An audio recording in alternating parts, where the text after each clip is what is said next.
அதிர்ஷ்டம் ஜோதிட ராசி நேயர்கள் அனைவருக்கும் செந்தில் பாபுவின் வணக்கம். மார்கழி மாதத்திற்கான பலன்களை பார்க்க போகின்றோம். டிசம்பர் மாதம் 16ஆம் தேதி முதல் ஜனவரி மாதம் 13ஆம் தேதி வரை உள்ள நாட்களுக்கான பலன்கள். இனி ராசிகளுக்கான பலன்கள்.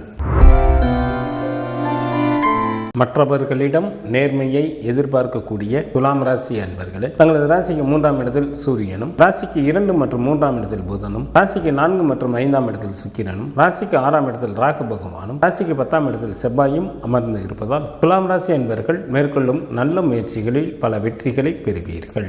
அரசு சம்பந்தப்பட்ட காரியங்கள் தங்களுக்கு ஏதேனும் இருந்தால் இந்த நேரத்தில் முயன்றால் எளிதில் அந்த வேலைகள் நடைபெறும். வாகன தொழில் புரிபவர்கள் நல்ல வருமானத்தை பார்க்கக்கூடிய காலமாக தற்சமயம் உள்ளது.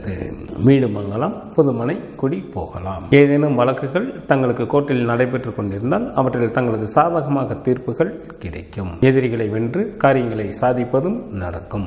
முகம் கொடுத்து பேசாதவர்களும் தற்பொழுது நட்பு பாராட்டுவார்கள். மன தைரியத்துடன் எந்த ஒரு வேலையும் முடித்து காட்டும் பக்குவமும் சில துலாம் ராசி அன்பர்களுக்கு ஏற்படும். தங்களது ராசிக்கு 5ஆம் இடத்தில் சனி பகவானும், ராசிக்கு 8ஆம் இடத்தில் குரு பகவானும், ராசிக்கு விரயஸ்தானத்தில் கேது பகவானும் அமர்ந்து இருப்பதால் சில துலாம் ராசி என்பவர்கள் யாராவது ஒருவருடைய கட்டுப்பாட்டில் இருக்க வேண்டிய சூழ்நிலைகள் உண்டாகும்.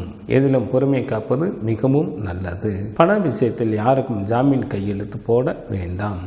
தங்களது குழந்தைகள் வழியில் செலவுகள் அதிகரிக்கும். தங்களது பேச்சில் நிதானம் தேவை. மற்றவர்கள் விஷயங்களில் தற்சமயம் எக்காரணம் கொண்டும் தலையிட வேண்டாம். கல்வி பயிலும் மாணவர்களுக்கு மிகவும் யோகம் தரக்கூடிய மாதமாக இந்த மாதம் அமைந்துள்ளது. நல்ல மதிப்பெண்களுடன் கூடிய தேர்ச்சிகளை பெறுவீர்கள். பெண்களுக்கு இந்த மாதம் முழுவதும் மிகவும் நல்ல யோகம் தரக்கூடிய மாதமாகவே அமைந்துள்ளது. தாங்கள் விரும்பிய பொருள்களை வாங்கி மகிழ்வீர்கள். தங்களது எண்ணங்கள் எல்லாம் ஈடேறுவதற்கு ஏற்ற காலமாக தற்சமயம் உள்ளது. சில அன்பர்கள் புண்ணிய ஸ்தலங்களுக்கும் சென்று வருவீர்கள். எச்சரிக்கையுடன் இருக்க வேண்டிய நாட்களாக ஜனவரி மாதத்தில் 10 மற்றும் 11ஆம் தேதிகள் வருகின்றது. துலாம் ராசியில் உள்ள நட்சத்திரத்திற்கான பலன்கள். சித்திரை நட்சத்திரத்தில் பிறந்தவர்களுக்கு இந்த மாதத்தில் வேலையின் காரணமாக அடிக்கடி வெளியூர் பயணங்கள் மேற்கொள்ள நேரிடும். திட்டமிட்டு செயல்படுங்கள். இல்லையெனில் அவைகள் மீன் அலைச்சல்களாக மாறிவிட வாய்ப்புகள் மிக அதிகம். சுவாதி நட்சத்திரத்தில் பிறந்தவர்களுக்கு குடும்பத்தில் மகிழ்ச்சிகள் நிறைந்து காணப்படும். வெகு நாட்களாக திருமணம் முடியாமல் காலம் தாழ்த்தி கொண்டே இருந்தவர்களுக்கு திருமணம் கைகூடி வரும். விருந்து மற்றும் கேளிக்கை நிகழ்ச்சிகளில் கலந்து கொள்வீர்கள். விசாகம் நட்சத்திரத்தில் பிறந்தவர்களுக்கு தங்களுக்கு பிடித்த ஆடை ஆபரணங்கள் வாங்குவீர்கள். சகலவிதமான ஐஸ்வர்யங்களை பெற வாய்ப்புகள் உண்டு. செய்யும் தொழிலில் அதிகப்படியான லாபம் கிடைக்கும். செல்வமும் செல்வாக்கும் பெருகும். மார்கழி மாதத்திற்கான சுப தினங்களாக டிசம்பர் மாதத்தில் 18, 19, 20, 21, 25, 26, 30 மற்றும் 31ஆம் தேதிகளும், ஜனவரி மாதத்தில் 5, 6, 7, 8 மற்றும் 9ஆம் தேதிகளும் வருகின்றது. சந்திராஷ்டமம் நிகழக்கூடிய நாட்களாக ஜனவரி மாதம் 9ஆம் தேதி இரவு முதல் ஜனவரி மாதம் 11ஆம் தேதி இரவு வரை சந்திராஷ்டமம் உண்டு. குலதெய்வ வழிபாடு தங்களது இன்னல்களை தீர்க்கும். சிவபெருமான் வழிபாடு தங்களது குலத்தை காக்கும்.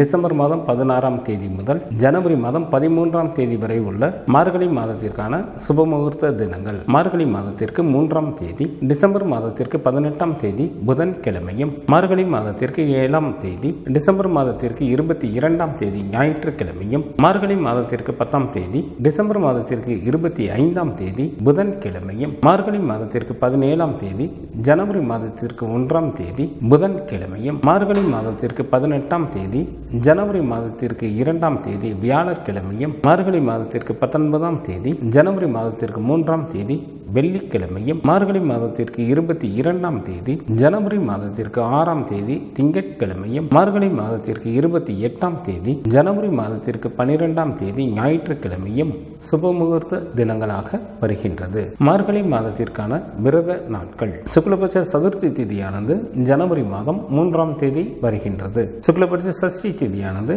ஜனவரி மாதத்தில் 5ஆம் தேதி வருகின்றது. சுக்லபட்ச ஏகாதசி திதியானது ஜனவரி மாதம் 10ஆம் தேதி வருகின்றது. சுக்லபட்ச பிரதோஷமானது ஜனவரி மாதம் 11ஆம் தேதி வருகின்றது. சங்கடகர சதுர்த்தி திதியானது டிசம்பர் மாதம் 18ஆம் தேதி வருகின்றது. கிருஷ்ணபட்ச சஷ்டி திதியானது டிசம்பர் மாதத்தில் 20 மற்றும் 21ஆம் தேதிகளில் வருகின்றது. கிருஷ்ணபட்ச ஏகாதசி திதியானது டிசம்பர் மாதம் 26ஆம் தேதி வருகின்றது. கிருஷ்ணபட்ச மகா பிரதோஷமானது டிசம்பர் மாதம் 28ஆம் தேதி வருகின்றது. மார்கழி மாதத்திற்கான கார்த்திகை விரதமானது ஜனவரி மாதத்தில் 9 மற்றும் 10ஆம் தேதிகளில் வருகின்றது. மார்கழி மாதத்திற்கான அமாவாசை திதியானது டிசம்பர் மாதம் 30ஆம் தேதி வருகின்றது. மார்கழி மாதத்திற்கான பௌர்ணமி திதியானது ஜனவரி மாதம் 13ஆம் தேதி வருகின்றது. இந்த மாதத்தில் வாஸ்து நாள் இல்லை. மார்கழி மாதத்திற்கான கிரகங்களின் நிலைகள்: சூரியன் தனுசு ராசியில் அமர்ந்தும், செவ்வாய் கடக ராசியில் வக்ரத்தில் அமர்ந்தும், குரு பகவான் ரிஷப ராசியில் வக்ரத்தில் அமர்ந்தும், சனி பகவான் கும்பராசியில் அமர்ந்தும், ராகு பகவான் மீன ராசியில் அமர்ந்தும், கேது பகவான் கன்னி ராசியில் அமர்ந்தும் பலன்களை வழங்குகின்றனர். புதன் ஜனவரி மாதம் 1ஆம் தேதி இரவு வரை விருச்சிக ராசியில் அமர்ந்தும், ஜனவரி மாதம் 1ஆம் தேதி இரவு முதல் தனுசு ராசியில் அமர்ந்தும் பலன்களை வழங்குகின்றார். சுக்கிரன் டிசம்பர் மாதம் 30ஆம் தேதி காலை வரை மகர ராசியில் அமர்ந்தும், டிசம்பர் மாதம் 30ஆம் தேதி காலை முதல் கும்பராசியில் அமர்ந்தும் பலன்களை வழங்குகின்றார். சந்திரன் திருவாதிரை நட்சத்திரத்தில் அமர்ந்து பலன்களை வழங்க தொடங்குகின்றார்.